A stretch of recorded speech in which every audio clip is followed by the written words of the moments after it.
Assalamualaikum kawan-kawan, terutama warga Sibolga dan Tapteng. Ketemu lagi di Ambal Nihata. Kali ini bahas topik apa ya? Dua episode sebelumnya itu udah bahas masalah politik. Kayaknya kalau sekarang ini kita bergeser dulu ke isu lain ya. Ini masalah kemanusiaan cocoknya. Lebih tepatnya masalah kemanusiaan. Jadi pada tanggal 29 Juni 2024 lalu ada kapal wisata yang tenggelam di perairan Tapanuli Tengah. Tepatnya ya yang menuju ke Pulau Kalimantung lah, atau daerah Kepulauan Mursala. Di situ ada banyak objek wisata gitu.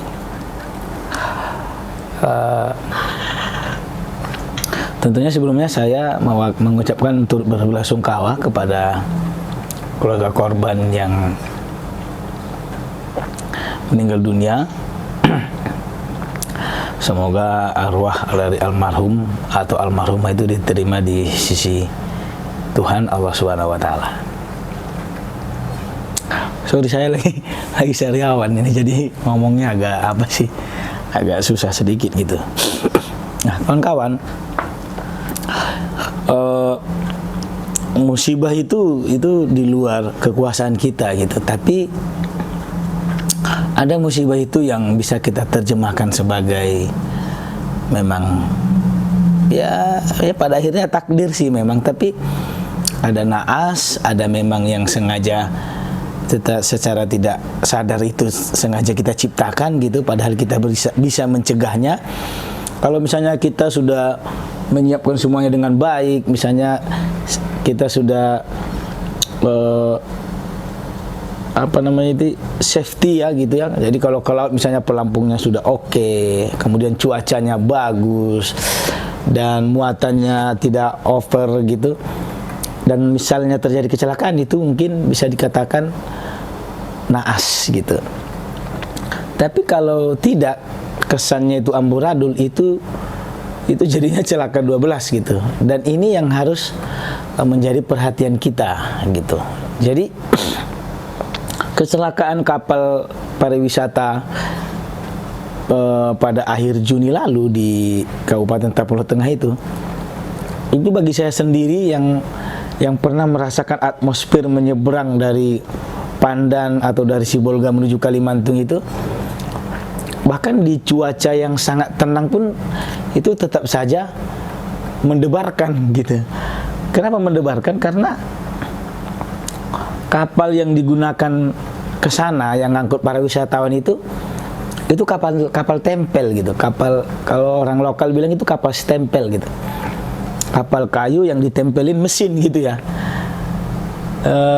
Dan kapasitasnya pun terbatas. Saya masih ingat pada waktu itu saya bersama keluarga ke sana. Satu kapal itu muatnya, kami waktu itu jumlahnya hanya ada 18 orang gitu. Dan banyak anak-anak. Mungkin dari 18 itu 5 orang itu anak-anak, lainnya itu adalah orang dewasa gitu. Tapi itu pun perasaan was-was itu tetap ada gitu, karena merasa kapal itu justru sudah berat gitu ya.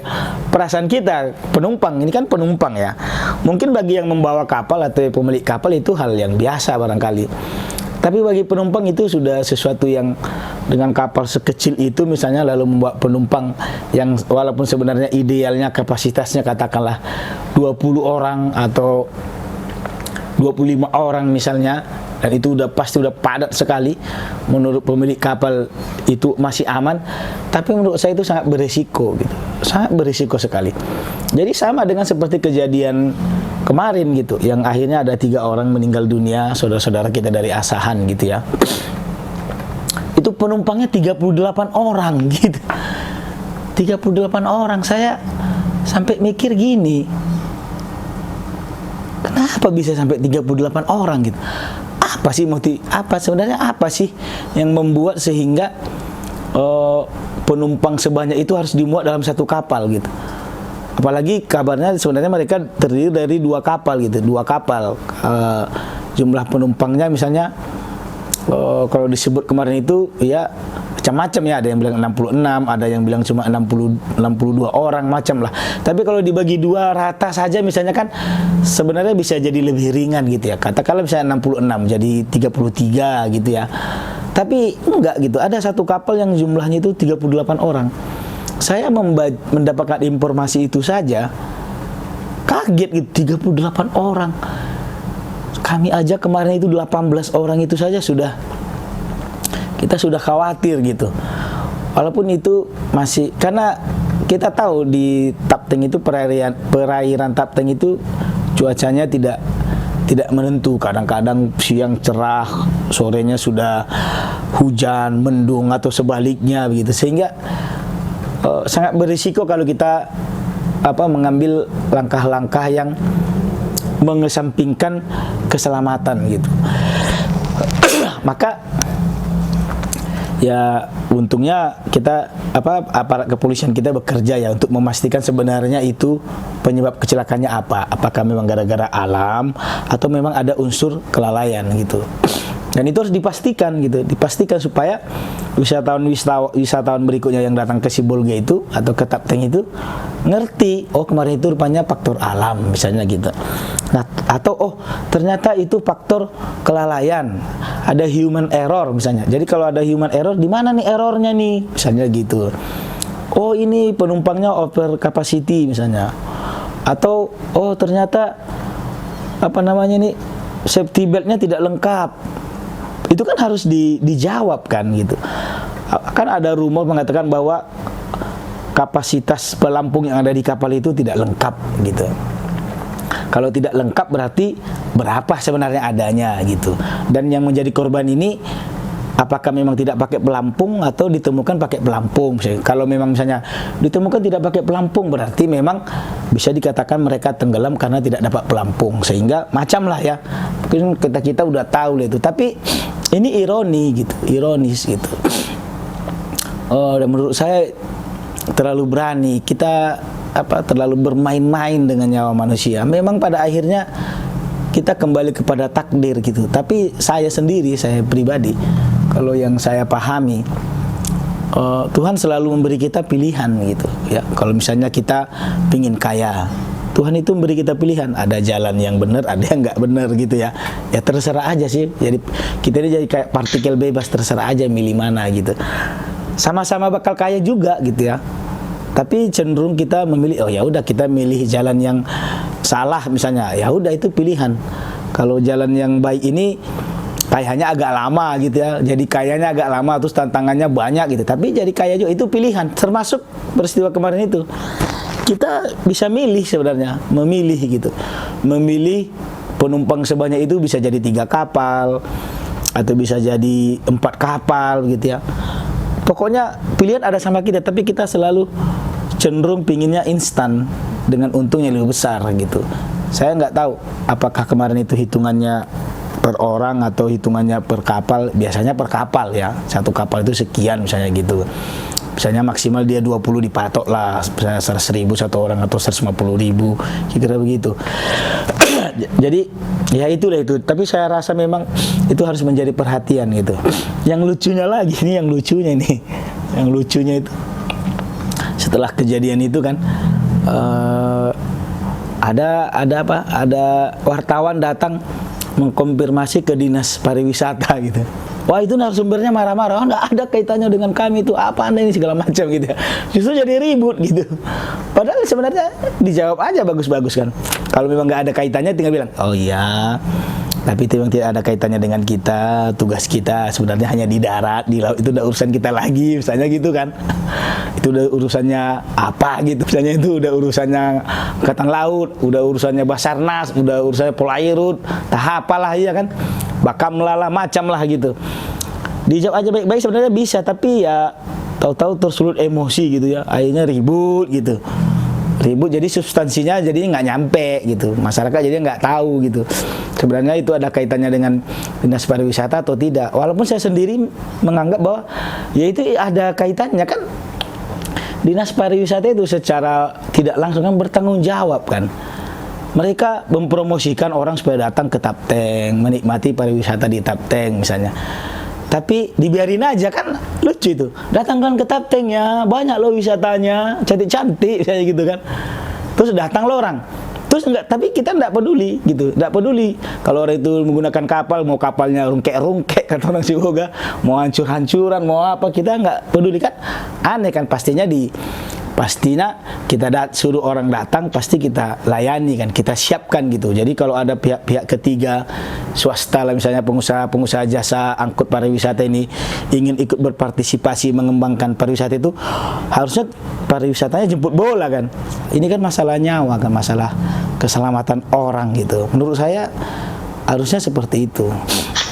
Nah, dari peristiwa ini yang paling penting itu kan ke depannya kita berduka atas peristiwa ini dan menyesalkannya gitu, menyesalkannya. Kenapa ini harus terjadi? Karena kita sebenarnya bisa mencegahnya gitu. Ke depan itu sebenarnya kan harus ada langkah konkret bagaimana hal ini supaya tidak terjadi lagi gitu. Ya, salah satunya mungkin semua kapal-kapal wisata jasa angkut pariwisata itu, penyeberangan ke objek-objek wisata itu harus diverifikasi gitu. Verifikasi benar-benar didata, mau mendaftar mau enggak ya. Ini masalah manusia gitu, masalah manusia. Jadi harus didata gitu, harus dilihat kelaikannya. Kemudian di situ harus ada pos. Setiap ada kapal yang mau berangkat harus ada yang ngecek. Jangan dibiarkan merdeka kayak gitu. Nggak bisa kan? Ya cuma janganlah udah diatur kayak gini kemudian datang pula pungli. Itulah kadang-kadang penyakit kita kan. Kalau sudah dibuat aturan macam mana biar rapi, mainlah pungli, mainlah sogok segala macam. Kurang-kurang sedikit bayar, janganlah pula kayak gitu. Manalah maju-maju wisata kita kayak gitu kan. Jadi ya harus ada buatlah situ pos kayak, jadi kapal-kapal yang memang nampak mau berlayar itu didata penumpangnya laik cukup apa tidak, sesuai dengan kapasitas atau tidak, pelampungnya bagaimana. Memang harus kayak gitu. Ya memang jadi repot, tapi itu jauh lebih baik gitu. Mungkin bagi beberapa orang menganggap itu biasa-biasa saja karena yang jadi korban bukan keluarganya. Bukan keluarganya, tapi kalau itu misalnya keluarga Anda tidak bisa membayangkan karena tidak bisa dihidupkan lagi. Jadi jangan bermain-main dengan nyawa gitu. Kalau yang berani mengambil keputusan di mana nyawa orang yang kita buat menjadi tanggung jawab kita, maka jangan bermain-main. Nggak bisa. Harus benar-benar diperhatikan kelaikannya, kelayakannya, keselamatannya, safety-nya gitu, supaya bagus-bagus gitu. Nah, jadi kalau seperti itu, apa yang harus, itu salah satu ya, misalnya itu harus diverifikasi, harus didata lah, didaftar gitu bagus-bagus, dan dicek itu berangkat kak, yang cuma daftar doang kok. Jadi di situ ada petugas, terus ada yang mau berangkat ke sana, terus didata macam mana Pak, ininya udah cukup gitu. Harus ada ikhtiar kita dalam rangka meminimalisir jatuhnya korban kalau terjadi bencana gitu. Nah kemudian yang kedua itu mungkin pemerintah Kabupaten Tapalo Tengah itu atau Kota Sibolga itu sudah perlu memikirkan adanya kapal patroli gitu. Ya harus ada kapal yang stay di tengah gitu. Ya tidak mungkin Basarnas kan. Ya Basarnas itu oke lah, bisa lah gitu. Tapi menurut saya orang itu kan spesialis untuk pertolongan gitu. Kalau ini enggak gitu, mereka memang di tengah di antara pantai Pandan atau Sibolga itu dengan pulau-pulau itu, objek-objek wisata itu ada kapal yang situ bisa stay. Sehingga kalau misalnya ada yang kejadian yang tidak kita harapkan, mereka cepat dapat melakukan pertolongan gitu. Atau bisa juga menjadi checkpoint gitu ya, checkpoint. Jadi di tengah itu dicek lagi ya ada apa enggak gitu. Supaya ada kepercayaan dari wisatawan bahwa di sini memang nyawa kita dilindungi. Itu pelaku-pelaku industri pariwisata di Sibolga dan Tapteng ini memang benar-benar menghargai kita. Saya rasa kalau memang sudah disiapkan dengan baik setiap pelayaran yang ada dan terjadi musibah, saya rasa keluarga kalaupun misalnya harus jatuh korban, mereka pasti ikhlas karena menganggap itu sebagai sebuah musibah gitu. Tapi kalau poin-poin itu dilewati, Itu yang membuat kecewa gitu. Padahal bisa kita selamatkan, tapi ternyata kita memilih untuk tidak menyelamatkan dengan standar tadi. Jadi harus ada standar operasionalnya, harus ada standar mutunya. Pelayaran itu disebut bermutu kalau poin-poin itu ada gitu. Cuma janganlah pula ribet-ribet kali ya kan, macam lah, neket inilah, bayar uang inilah. Ya ndak usah lah, nggak usah yang kayak gitu itu. Pokoknya ini masalah apa saja, supaya ada kepastian, jaminan keselamatan gitu dari setiap pelaku usaha itu dikolaborasikan dengan pemerintah. Dalam hal ini yang pasti Dinas Pariwisata dong gitu. Itulah saya rasa ya ambal niata kita kali ini. Saya teringat nih, aduh, apakah tapi kalau apa kira-kira saran yang paling pas apa ya? Ya menurut saya dua itu tadi sih. Pemerintah itu harus mulai memikirkan bahwa harus ada kapal patroli, kapal yang stay di tengah untuk memantau arus bolak-balik kapal-kapal pariwisata itu, yang tentu ukurannya lebih besar dong, jangan kapal tempel juga ya kan, nanti malah dia yang ditolong gitu, harus agak besar sedikit lah gitu. Kemudian kapal-kapal pariwisata ini harus diregistrasi gitu, diregistrasi tapi dipermudah, jangan dipersulit, jangan justru jadi lahan pungli gitu. Saya rasa itulah ambal nihata kita kali ini. Jangan lupa like, komen, dan share dan subscribe channel ini kalau Anda merasa ini bermanfaat gitu, supaya diskusi ini tersampaikan ke yang lain gitu. Itu saja. Assalamualaikum warahmatullahi wabarakatuh.